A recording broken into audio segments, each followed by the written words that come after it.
Welcome back to the latest installment of Directed by Steven Spielberg. Today we'll be reviewing and analyzing the fifth film in Spielberg's filmography, and that is the 1979 war comedy 1941. This was another Spielberg film that I watched for the first time to make this video, and it was, well, an experience to say the least.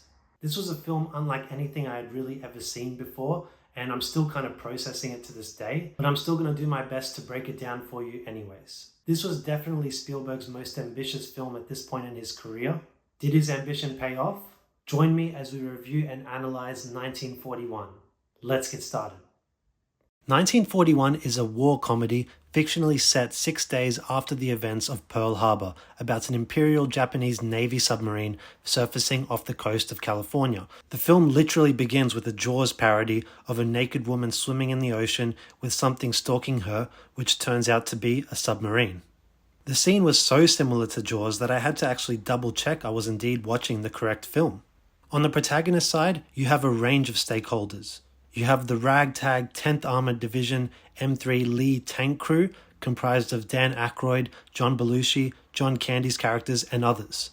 Belushi's character, Captain Wild Bill Kelso, spends much of the film flying around the western states in search of Japanese forces, leaving chaos in his wake. Meanwhile, also in Los Angeles, you have Captain Loomis Burkhead trying to impress his old flame, Donna Stratton, who is sexually aroused by airplanes. His efforts initially fail when Donna punches him in the cockpit of a B-17 bomber, causing him to accidentally release a bomb, exploding a grandstand next to a military conference taking place with the purpose of calming the public. Then you have even more stakeholders in the form of everyday citizens, starting with the Ward family in an oceanside home of Santa Monica, who are informed by the military that they want to install an anti-aircraft battery in their yard due to their strategic position in relation to the ocean. And then there's also the pair of Claude and Herb, positioned atop a Ferris wheel at the oceanfront amusement park as a lookout for enemy aircrafts. Each of these parties are linked by family or relationships and all eventually converge in the third act as they exchange fire with the surfaced Japanese submarine. Belushi's character Kelso is captured by the Japanese, who depart with a sense of success, whilst the protagonists also celebrate repelling the enemy.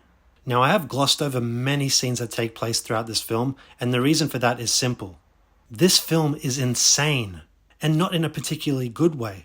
It's just that if I tried to explain the more granular details of this film, I would be here all day trying to describe each scene in a way that makes sense to you as a viewer. Hell, there's many scenes that I'm still trying to make sense of. And look, I'm no stranger to absurdist comedies.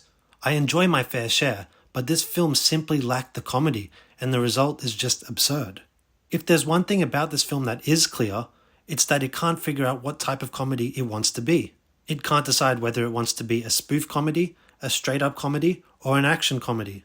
It was difficult at first to figure out exactly what was putting me off about this film whilst watching it, until I finally cracked it when reflecting on the film. The film wants to be absurd in nature, whilst also bringing genuine spectacle in its set pieces. Unfortunately, these two things do not gel, at least not in this film, and that's why it just feels like such a misfire. Yes, it's also a problem that the jokes don't land, but it seems it was always destined to fail when its identity was not clear from the get-go. It's almost like Spielberg is just too smart a filmmaker to make an intentionally dumb film. Simply put, it's madness without the method. And that brings up another glaring issue with 1941, the pacing. This film has a frenetic pace from the very beginning and doesn't let up at all, with the final scene ending with absolute mayhem amongst the protagonists. The film just sort of passes you by and you're left just kind of wondering, what did I just watch? Let's break down a couple scenes to explain exactly what I mean. I mentioned in the synopsis about a scene with the characters Captain Loomis Burkhead trying to impress his old flame, Donna Stratton, who is sexually aroused by airplanes. You have a whole scene that takes place with the sole purpose of delivering a gag in the form of a bomb accidentally going off. The setup is absolutely obvious from the start of the scene, yet it takes forever to get to the punchline, and by the time it does, it's no longer funny. You can see the structure, you can see the set piece being competently constructed, it just sort of gets in the way of allowing the film to be funny. It's like Spielberg understands that a bomb accidentally going off absolutely has comedy potential, but he just doesn't know how to execute the build-up. Or rather, he spends too much time doing classic Spielberg build-up, which works so well in serious settings, but obviously not so much with a comedy.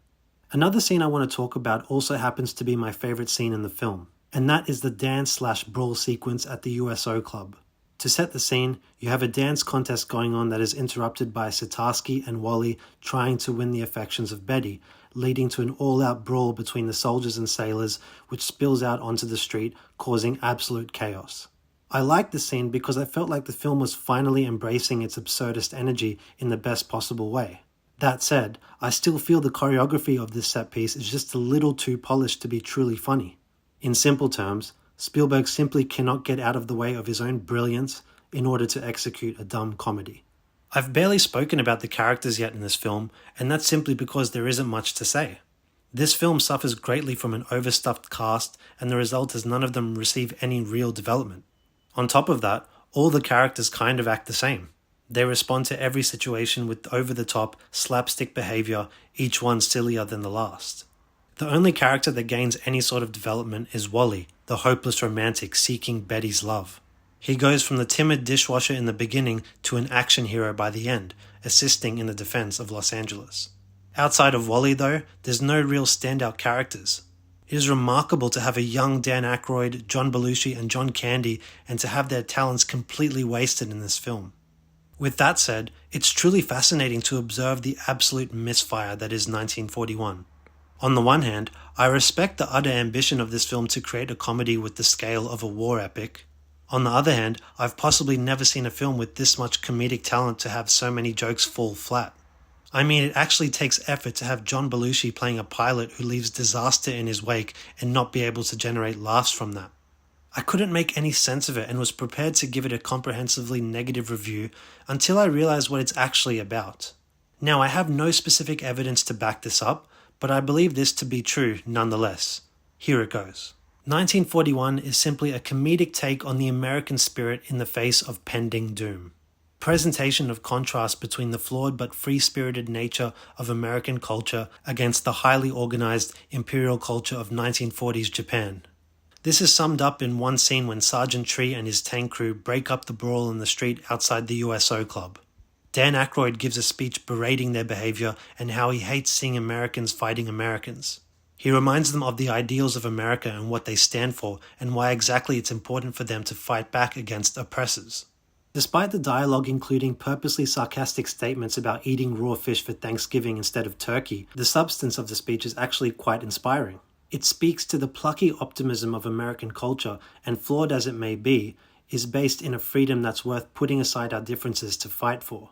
I feel this theme is decently conveyed by the brawl that precedes this speech, as well as the immediate take-up of arms against an aerial threat that follows. In both scenarios, it's absolute anarchy, but it's understood that you cannot have either without freedom.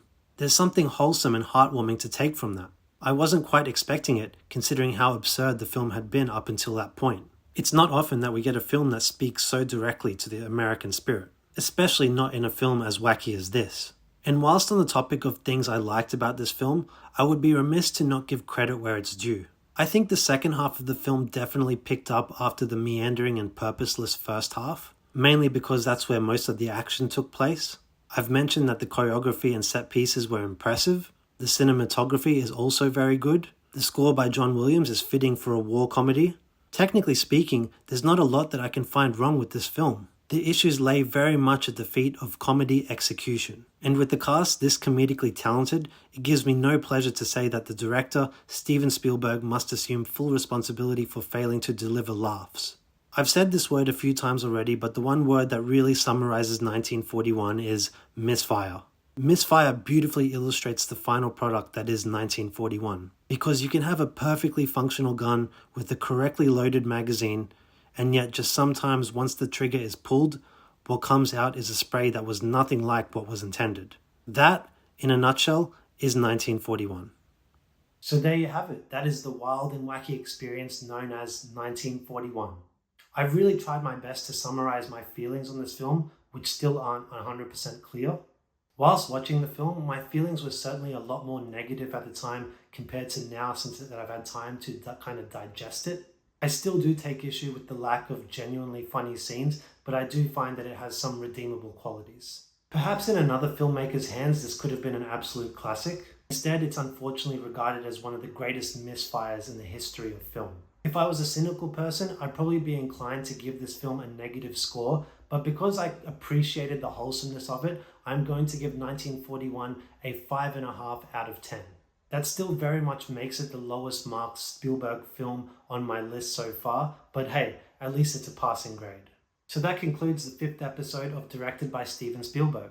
Join me again for arguably Spielberg's finest hour. I'm talking, of course, about Raiders of the Lost Ark.